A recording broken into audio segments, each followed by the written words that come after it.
Dah.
Kita ulang kembali. Bismillahirrahmanirrahim. Assalamualaikum warahmatullahi wabarakatuh. Waalaikumsalam warahmatullahi wabarakatuh. Segala puji bagi Allah Tuhan semesta alam yang telah memberikan kita nikmat dan karunia sehingga kita dapat berkumpul di ruangan ujian tugas akhir dalam keadaan sehat walafiat. Amin amin ya rabbal alamin. Salawat menjaskan salam telah kita hadiahkan dan kita haturkan kepada junjungan alam yakni Nabi besar Muhammad sallallahu alaihi wasallam. Biqauli Allahumma shalli ala sayyidina Muhammad wa ala ali sayyidina Muhammad. Baik, sebelum kita mulai acara kita pada pagi hari ini, izinkan saya memperkenalkan diri. Nama saya Agus Arif Firmansyah. Di sini saya selaku moderator yang akan membawakan jalannya sidang tugas akhir pada pagi hari ini sampai dengan selesai. Selanjutnya, izinkan saya untuk memperkenalkan Ustadz pembimbing yakni Ustadz Domi. Selanjutnya ada Ustadz pemuji 2 yakni ada Ustadz Fahmi, dan pemuji 1 ada Ustadz Suparmin Rizal. Dan untuk tim penyaji di sebelah kanan saya ada Khalil, di sebelah Khalil ada Habibur Rahman, di sebelah Habibur Rahman ada Muhammad Sofan Rizik. Barulah kita masuk pada acara yang selanjutnya yakni opening apresiasi dari Ustadz pembimbing. Kepada Ustadz Domi disilahkan. Assalamualaikum warahmatullahi wabarakatuh. Waalaikumsalam warahmatullahi wabarakatuh. Amin. Syukur kita kepada Allah Subhanahu wa taala demi segala urusan Muhammad. Hari ini dalam keadaan sehat walafiat insyaallah di rumah yang ke-17 dalam keadaan sehat walafiat sehingga kembali berada di 20 bulan berapa ini? 23.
bahkan hampir 10 kali mereka itu juga masih banyak kekurangan apalagi untuk sekali. Tapi ya zaman ini aku masih tahap belajar di tingkat SMA, tapi juga tidak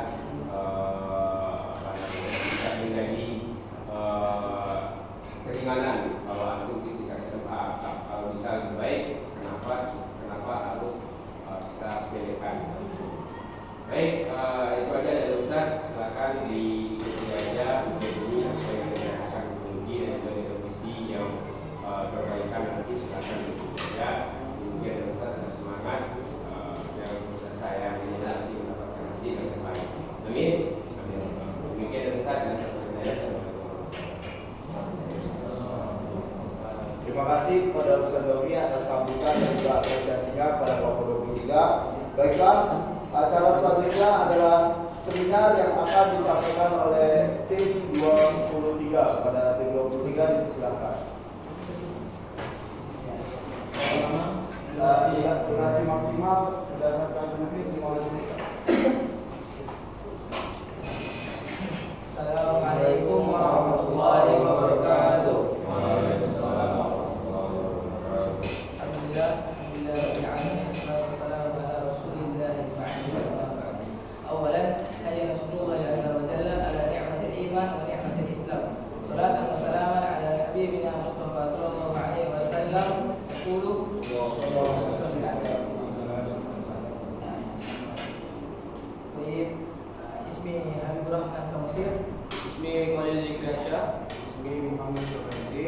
Kami akan mempresentasikan tentang studi literasi kami yang berjudul dampak penyalahgunaan formalin sebagai bahan tambahan pangan terhadap kesehatan konsumen.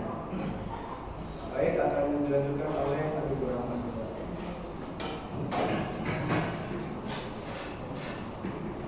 Bab 1, pendahuluan. Pertama, latar belakang masalah. Perkembangan zaman, perkembangan ilmu dan teknologi dan juga perkembangan zaman membuat semakin banyaknya produk-produk yang diciptakan, terutama itu bahan-bahan yang ditambahkan ke dalam pangan. Bahan-bahan tersebut bisa berbahaya maupun tidak, dapat dikonsumsi maupun tidak, dan yang lainnya. Salah satunya itu adalah formalin. Pada umumnya, formalin itu digunakan sebagai disinfektan atau pembunuh bakteri, dan juga dalam untuk kajian ilmiah atau penelitian ilmiah itu misalnya untuk mengawetkan mayat. Tapi di Indonesia masih banyak penyalahgunaan formalin yang digunakan sebagai pengawet makanan. Dampak buruk dari formalin terhadap kesehatan kita bisa banyak, bisa akut dan kronis. Yang akut itu yang langsung kita hadapi seperti iritasi, alergi, gangguan pernapasan dan lain-lain. Kalau yang kronis yaitu ada seperti kanker. Soalnya formalin ini zat yang bersifat karsinogenik. Nah, untuk mengatasi masalah tersebut diperlukan antisipasi dari pemerintah atau lembaga-lembaga terkait. Kedua, identifikasi masalah. Pertama ada penyalahgunaan formalin sebagai bahan makanan. Kedua, dampak kesehatan akibat formalin. Ketiga, ada gangguan konsumen terhadap keamanan pangan. Tiga, batasan masalah. Batasan masalah yang kami ambil yaitu penyalahgunaan formalin sebagai pengawet makanan. Keempat, ada rumusan masalah. Nah, terdapat 3 rumusan masalah, yaitu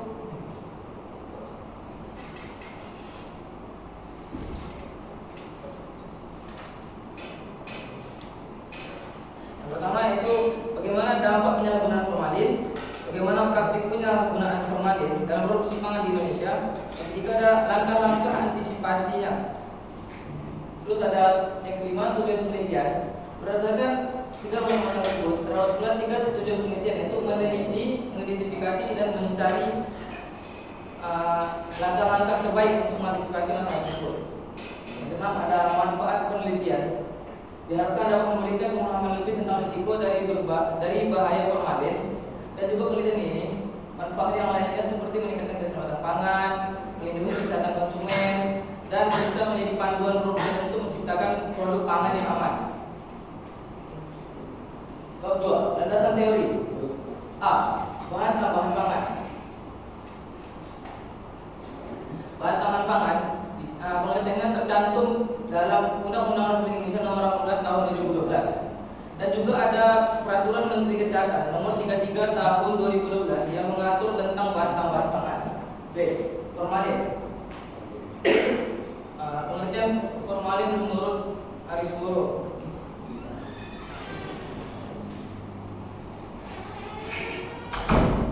Menurut Arisboro dalam Sari 2008 halaman 7, formalin adalah larutan tidak berwarna dan baunya sangat menusuk. Dalam formalin mengandung 37% formaldehyde dan biasanya itu ditambah 15% metanol untuk digunakan sebagai pengawet. Sifat yang kedua ada sifat dan struktur formalin. Ada sifat kimia dan sifat fisika. Sifat-sifat formalin itu rumus kimianya CH2O, massa molarnya 30,03 gram per mol. Densitas itu massa jenis sebesar 815 kg per meter kubik. Titik lebur minus 117 derajat Celcius atau 156 Kelvin. Titik 19 minus 19,3 derajat Celcius atau 253,9 Kelvin. Penampilannya itu larutan jernih, tidak berwarna. Larutan dalam air itu lebih dari 100 gram atau 100 ml dalam suhu 20 derajat Celcius. Selanjutnya akan dilanjutkan oleh Polisi Kreasi. Polisi bisa.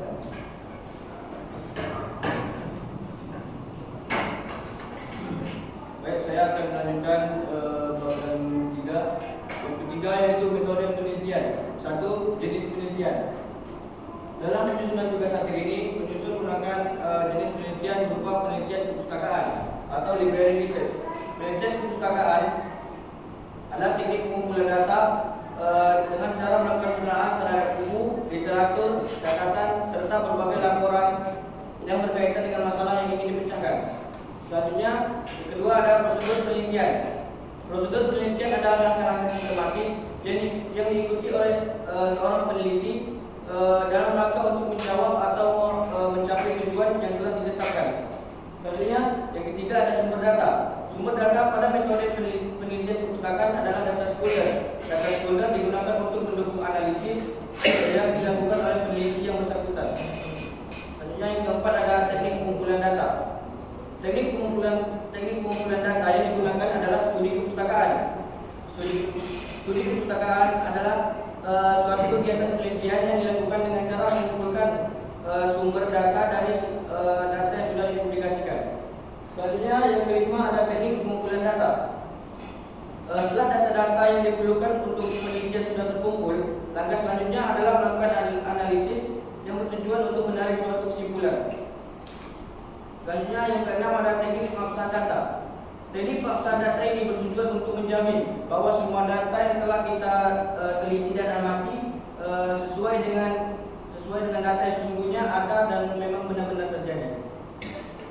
Selanjutnya Bapak akan dilanjutkan oleh Dokan. Baik, terima kasih. Saya akan melanjutkan ke hasil penelitiannya. Nah, pada jurnal pertama hasilnya tentang frekuensi bakso yang mengandung formalin. Nah, dari bakso gerobak memiliki jumlah sampel sebanyak 17 yang masih mengandung formalin sebanyak 6 dan tidak mengandung formalin sebanyak 11. Yang kedua adalah bakso warung yang memiliki jumlah sampel 22. Nah, bakso yang masih mengandung formalin sebanyak 12 dan yang tidak mengandung sebanyak 10. Yang ketiga adalah bakso franchise. Jumlah sampel ada 3, yang masih menggunakan formalin sebanyak 2 dan tidak menggunakannya ada 1. Nah, lanjut ke hasil jurnal kedua tentang kandungan formalin berdasarkan jenis pangan. Jenis pangan yang pertama adalah mie basah sebanyak sampel sebanyak 103. Yang memenuhi syarat hanya sebanyak 50 dan tidak memenuhi syarat sebanyak 53. Yang kedua adalah tahu. Tahu itu memiliki sampel 120 yang memenuhi syarat sebanyak 94 dan yang tidak memenuhi syarat sebanyak 26.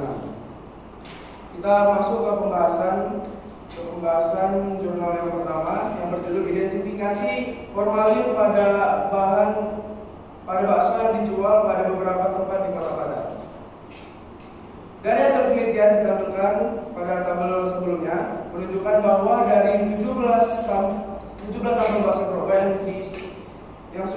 dipisahkan dengan formalinnya, didapatkan 6 sampel positif menggunakan formalin. Lalu dari 22 sampel bakso warung, 12 diantaranya masih menggunakan formalin. Dan dari 3 sampel bakso franchise, 2 diantaranya masih menggunakan formalin. Berdasarkan dari hasil tersebut, formalin sering disalahgunakan dalam produk olahan pangan sebagai pengawet. Oke, kita langsung masuk ke jurnal yang kedua yang berjudul mengenali bahan tambahan pangan berbahaya. Terdapat 80 sampel yang mengandung formalin dari total 242 sampel yang diuji kandungan formalinnya. Menteri Kesehatan juga telah melarang penggunaan formalin sebagai pengawet makanan. Namun masih banyak yang menggunakan bahan tersebut. Apa sih efek dari penggunaan formalin dalam makanan yang berprotein? Jika makanan berprotein itu disiram dengan formalin, maka gugus aldehida dari formaldehid akan mengikat unsur-unsur protein tersebut, sehingga bakteri pembusuk tidak dapat bekerja dan tidak dapat dicerna oleh manusia. Oke, akan dilanjutkan oleh Khalid.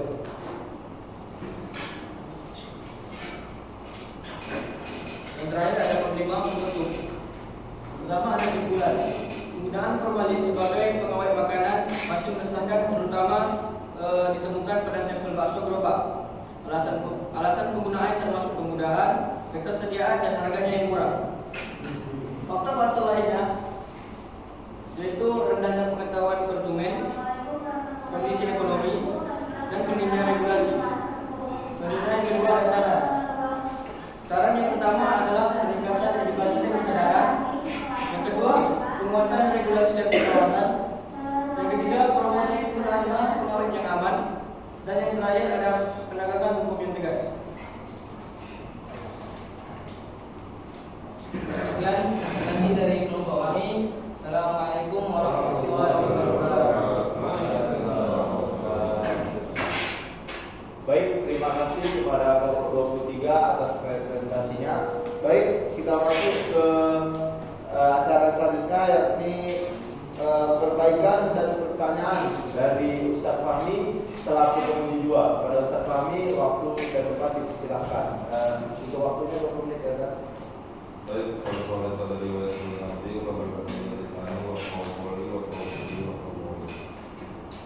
Assalamualaikum warahmatullahi wabarakatuh. Waalaikumsalam warahmatullahi wabarakatuh. Syukur kepada saudara sapi.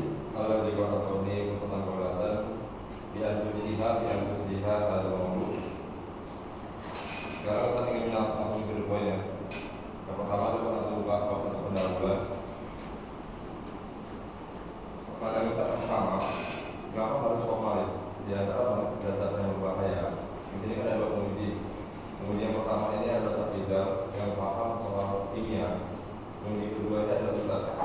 Posisikan yang Satidal sebagai orang yang tahu bagaimana bentuk formalin dan posisikan sebagai orang yang awam, orang yang tidak tahu apa-apa. Kalau katanya, kenapa harus formalin? Kenapa harus pilih formalin di antara data yang berbahaya? Ini di Indonesia ini karena rendahnya ekonomi masyarakat Indonesia pada umumnya, khususnya produsen kita yang pangan ini yang sering ada jalanan, terus kita jajan itu, jadi mereka menggunakan bahan pengawet yang lebih murah dan lebih mudah didapatkan, dan juga relatif penggunaannya itu mudah gitu, makanya digunakan. Dan kami mengambil ini karena sering terjadi di Indonesia.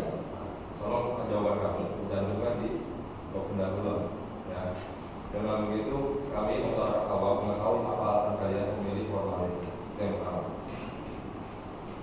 Karena tadi sebelumnya penjelasan kami Habib, waktu ada konsultasi kepada kami, formalin ini mengandung pembunuh bakteri. Nah, kalau kita kan masyarakat awam menangkapnya pembunuh bakteri makanan itu bagus, jadi makanannya sehat dari bakteri, ya kan? Terus bahwa tadi yang kalian senjata kalian sebutkan semua itu kan semua adalah sifat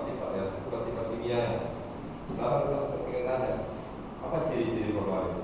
Dan sekilas melihat aja. Cair. Oke. Yang pada umumnya dipakai untuk itu dia cair. Tidak berwarna, terus baunya tuh menusuk kan. Betul. Terus bagaimana untuk mendeteksi itu ada cairan di bakso atau tahu?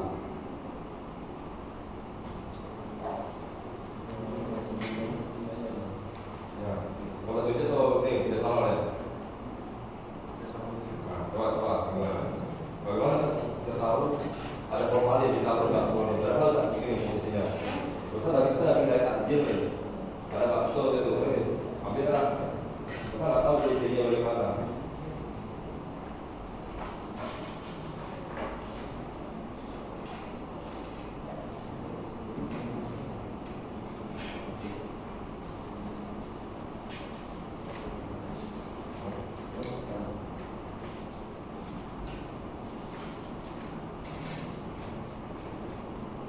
Sini ada di bakso. Jadi, Bagaimana sebab bakso? Kalau berapa? oh kami dari jurnal yang kami ambil. Oh, apa? Gimana caranya? Nah, jadi dari penelitian ini mengungkapkan bahwa bakso yang mengandung formalin, orang itu terlihat lebih putih pucat daripada yang segar yang tanpa formalin. Namun kalau dibelah tuh dia tengahnya itu merah kan, merah itu. Kemerahan. Ya, merah kan.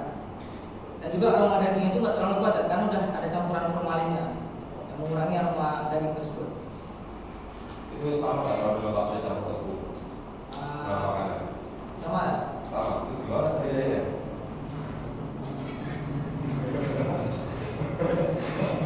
Sama aja begitu. Beda tak? Wah, bedanya gimana? Kalau kan umumnya emang bakso kan daging campur tepung kan. Cuman biasanya kan umumnya bakso yang kita beli itu tengahnya nggak merah kan. Jadi gitu. Bakso yang sama kan dia sama gimana Bis? Nggak merah. Kamera ya. Mahal berarti ya. Nah, dia Tolong jawaban kamu itu dicantin tempel di sini. Ya, karena ini kan itu ditujukannya dengan untuk masyarakat awam juga. Karena di antara poin-poin antum ada penjelasan edukasi ya. Gimana? Di saran. Saran antum kan tertulis di situ. Peningkatan edukasi dan kesadaran. Ini kan objeknya pasti orang awam, ya kan? Bukan kalau misalkan antum ngomong berbicara seperti ini, bukan guru kimia atau di guru biologi, oke. Tapi bagaimana ketika antum berhadapan dengan orang-orang yang tidak tahu hal itu? Ini pertanyaan saya. Tolong kami sampaikan kita berikan dulu. Berarti ada sifat dan ciri-ciri juga. Bentuknya bagaimana? Terus terakhir. Di sini di blok belakang salah. Antum menuliskan zat berpotensi karsinogenik itu apa? Nah, zat karsinogenik ini zat yang berpotensi menyebabkan kanker kan? Kanker. Apa aja kanker apa aja? Ya, kanker apa aja? Kalau kanker nasofaring. Nasofaring itu yang ada di tenggorokan. Tenggorokan sama di langit-langit tidak dengan itu. Leukemia. Leukemia itu kanker darah putih kan? Kalau kanker lainnya, berarti kan ada kanker selain itu. Apa aja kanker? Contohnya kanker usus. Terutama kan makanannya kan yang kita Oke, ada ya, Bib? ada. Kanker usus. Usus. Kalau contoh-contoh kanker banyak kan? Ada apa aja? Kanker otak, kanker usus, kanker serviks. Kanker kan hasil dari formalin itu, Bib. Bukan masalah kanker katanya. Jadi kalau tulis risiko jangka panjang pada konsumen seperti kanker bakteri, leukemia, dan kanker lainnya. Ini kanker apa yang bisa menyebabkan? Oh, jadi Pemicu kanker ini zat karsinogenik ya. Oke. Dan pusat kita di sini kan tidak ada lampiran gambarnya ya. Nah, di situ harus menempelkan lampiran gambaran tuh terkait dengan kayak bentuknya bagaimana, yang makanan yang campur dengan formalin itu bagaimana. Kita salahkan. Itu bahasanya gambar berwarna. Gambar ini nggak ada perbedaan yang nampak perbedaan. Oke? Itu masuknya ke lampiran gambar supaya kami masyarakat awam paham maksudnya apa menuju formalin ini. Terus yang terakhir, kita minta tolong hapuskan yang nomor 13 dalam pusaka. Kenapa penulisannya Bib? Karena saya bilang, kenapa penulisannya? Saya Penulisnya apa penulisnya?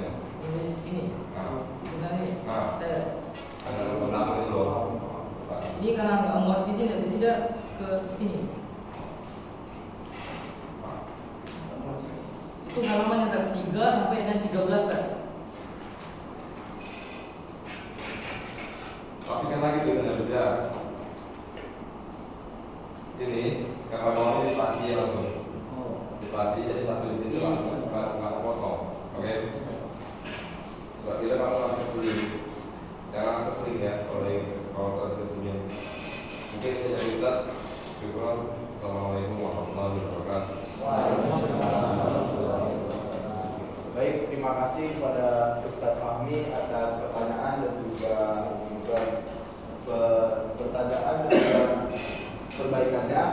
Baik, selanjutnya adalah pertanyaan dan perbaikan dari Ustadz Suhamin Rizal selaku penguji 1. Kepada Ustadz Suhamin Rizal, silakan. Waktu yang diberikan juga sama 20 menit. Assalamualaikum warahmatullahi wabarakatuh. Waalaikumsalam warahmatullahi wabarakatuh. Ya, sekarang kita ketemu lagi di sidang kedua. Dan sekalian sidang tadi dulu dengan judul dampak penyalahgunaan kembali sebagai bahan tambahan pangan. Oke, yang pertama untuk perbaikan nanti silakan dicek sendiri ya. Ada beberapa yang belum kalian tuliskan. Mungkin kalau mau sampaikan hanya sekilas saja. Pertama, kalau sudah bikin tabel kan, pasti daftar tabelnya belum kalian buat kan. Yang pertama. Kemudian kalau abstraknya sudah bagus, cuma nanti yang ada dikitnya nih disamaratakan saja, tidak usah pakai tabel ini. Kemudian kalau ada tabel itu kasih judul. Jadi ada satu tabel yang lewat dari judul ya, itu belum dikasih judul. Kemudian di bagian ada satu lagi itu kan bikin struktur pembalian ada angka 1 kan. Belum usah nggak usah angka 1 lagi karena nggak ada kandungannya kan.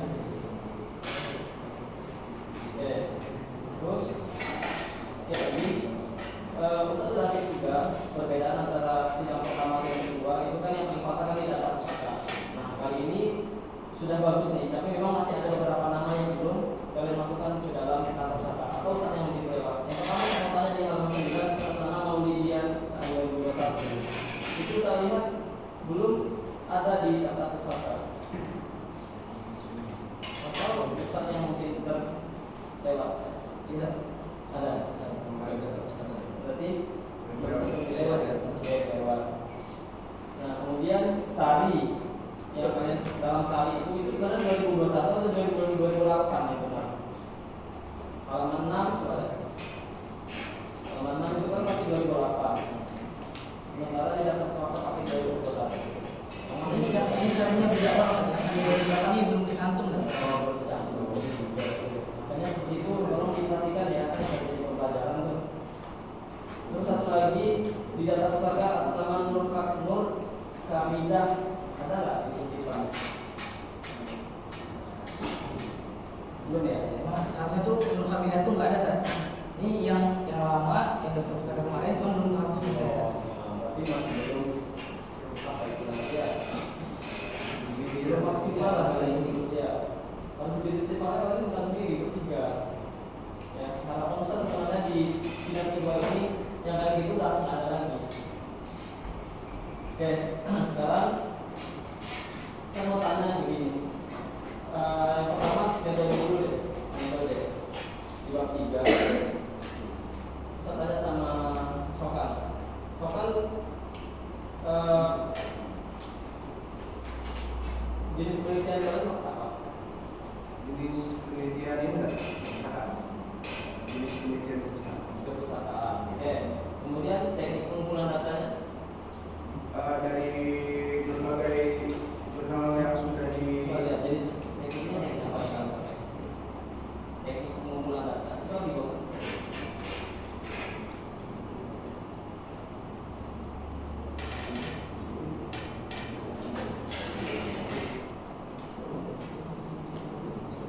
Masuk.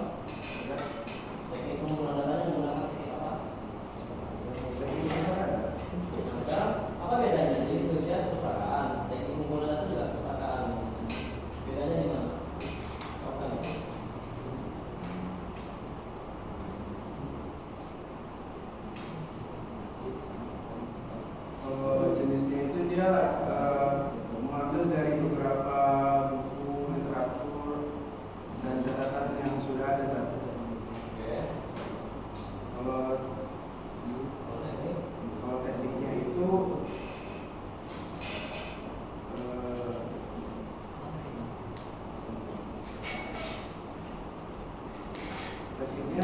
juga untuk pekerjaan Sama.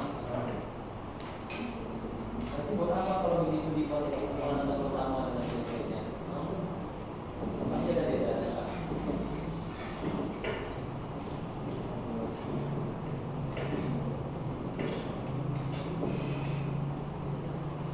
Ya Pak.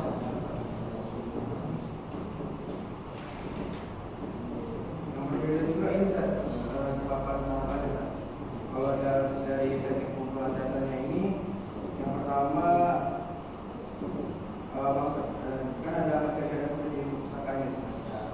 Yang pertama menyiapkan alat perlengkapan yang dibutuhkan, menyiapkan biografi kerja, mengorganisasikan waktu, dan yang keempat kegiatan membaca dan mencatat para penelitian.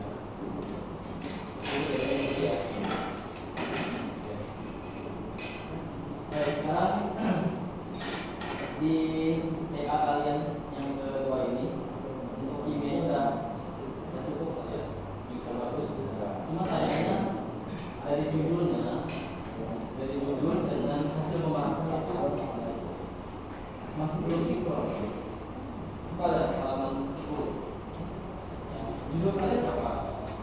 Dampak penyalahgunaan. Berarti kalau orang yang membaca dampak penyalahgunaan berarti yang paling banyak dibahas harusnya dampaknya, betul nggak? Ya. Sekarang kalau buka di bab 4 hasil penelitiannya, di situ ada nggak dampak yang kita tuliskan?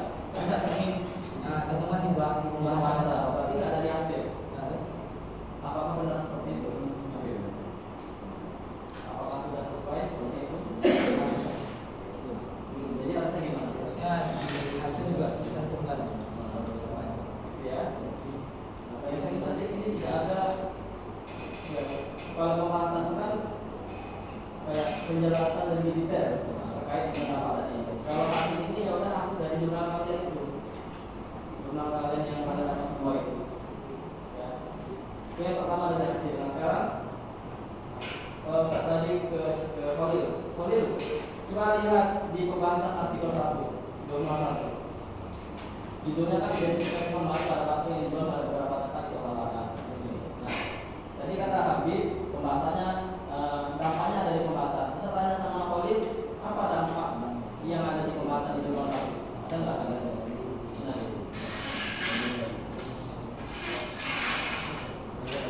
tidak ada. Berarti tak sesuai dengan judulnya. Tapi dampak yang cantumnya di jurnal 2. Oke, tapi kan namanya kalian begini loh. Ini kalian pakai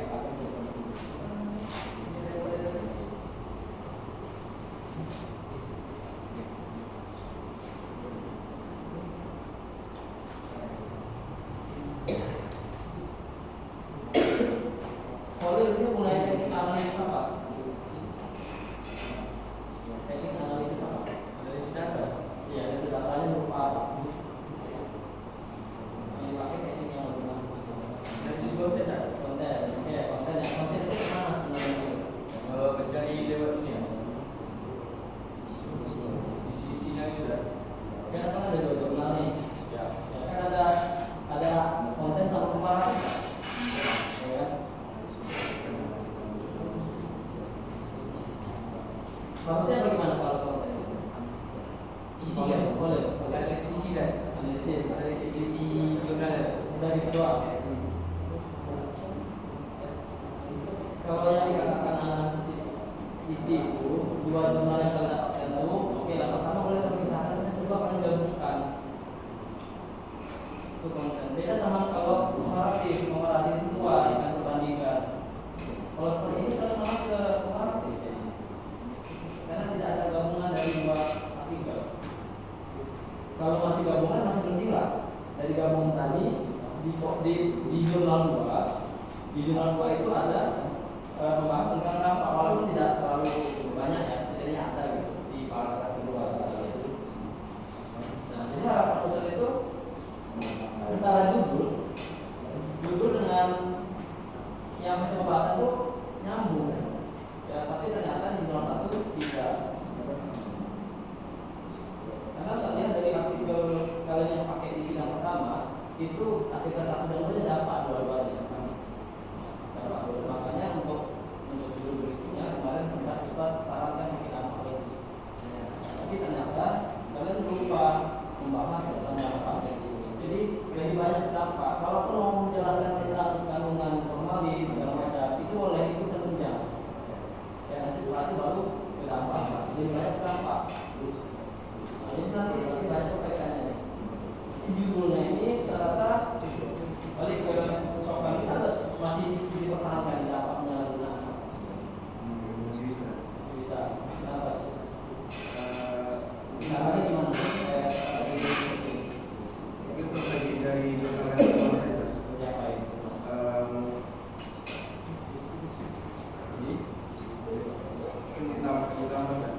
Ganti ya. Oke. Kalian bisa pertahankan judul ini atau judul satu negatif. Ya. Judul satu negatif seperti dipakai untuk penunjang apa? Alasan berbeda. Oke.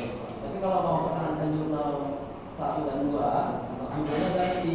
Bisa sebagai identifikasi atau masuk bahasa kenapa. Biasanya ada 2 opsi. Ini terserah kalian. Ya. Oke. Nah, sekarang kita balik ke halaman 6. Halaman 6. Kita mulai dari Kolil dulu. Kolil, formalin itu kimianya apa? Ada khusus belum? Kimianya? CH2, CH2. Oh, oke. CH2 itu kalau kita lihat strukturnya HC2OH ya, termasuk ke dalam aldehid. Ya. Pertanyaannya, gugus mana yang termasuk aldehid tadi? Alkana. Ya. Alkana. Alkana apa? Tidak, dari HCOH itu yang termasuk gugus aldehid itu yang mana? Apakah semuanya atau cuma CO-nya aja? Apakah C sama H-nya aja atau bagaimana? Semua ya? Semua. Yakin? Set izin waktu itu saya mau.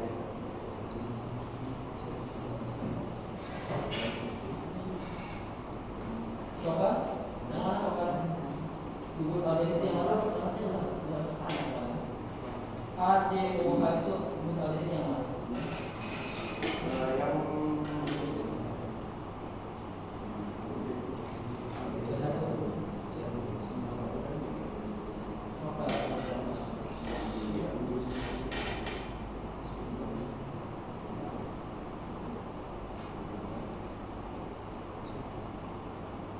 Habib yang mana Habib?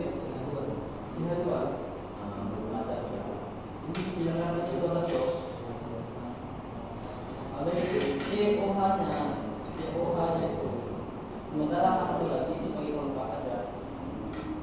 Oke, kita lanjut ya. Tadi dari Kolil ya. Sekarang ke Habib. Habib, apa beda titik lembut dan titik didih?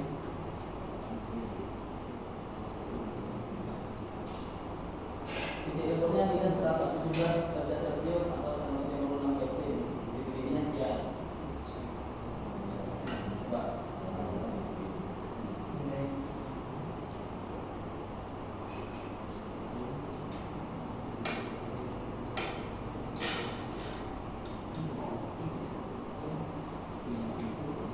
Please, waktu Ustaz pamitnya berapa sih saja? 6 menit ada. Saya minta ya. Karena ini untuk pertanyaan ini kayaknya perlu tambah lagi untuk menguatkan mereka. Tapi kalau dasar jenis kita nggak boleh. Nanti saya yang memberikan tidak maksimal. Ini masih ada 15 menit kan. Gimana Habib? Saya dari tidur atau tidur?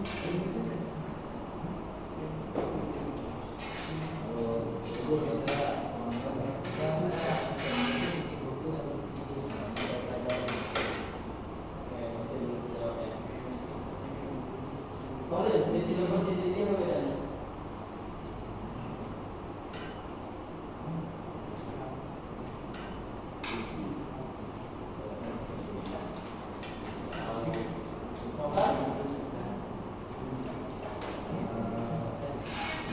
Melebur membiji, berarti mana?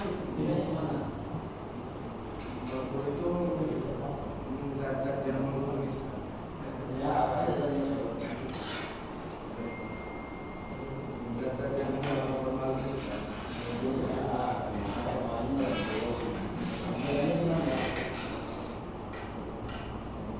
Padahal sedikit loh dan sebagainya. Kalau mau tertutup, beda di wujudnya, berbeda kepadatan. Kalau ditutup ya sebenarnya, dia mulai dulu baru ini, kan? Nah, salah-salahnya itu udah selesai tuh. Oke, dari siapa? Sokar sekarang Kolil lagi, Kolil. Di situ ada beda 117 Celcius. Kalau betul dalam kurung 156 Kelvin, kok bisa jadi 156 Kelvin? Gimana cara ubah Celcius ke Kelvin? Ada di hubungan kabinet misalnya perubahan suhu dan Celcius ke Kelvin.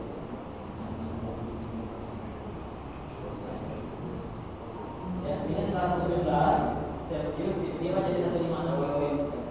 Ditambah nggak? Ditambah sampai kenapa? 273. Jadi hasilnya 156. Kemudian satu lagi, cokan lagi ya, cokan masa molar, tahu nggak masa molar tahu nggak? Ya.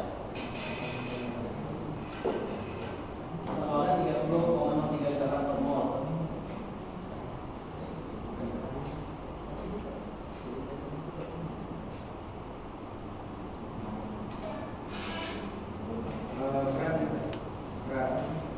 Dari formalin itu Masa molar ada berapa macam?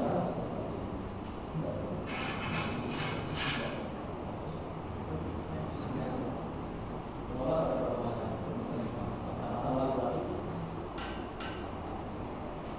Dapat 1, 2, 3, 4, 5 dan seterusnya.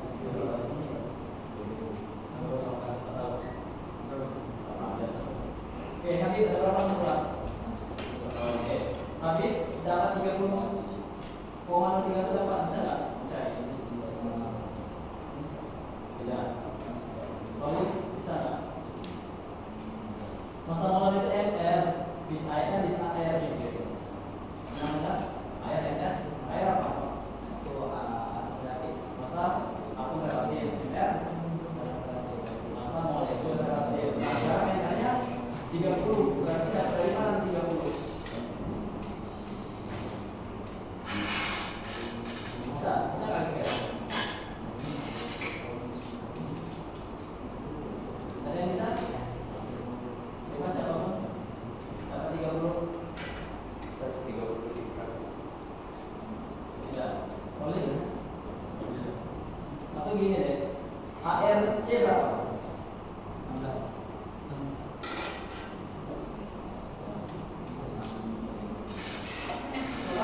Sama dulu nanti. ARC berapa?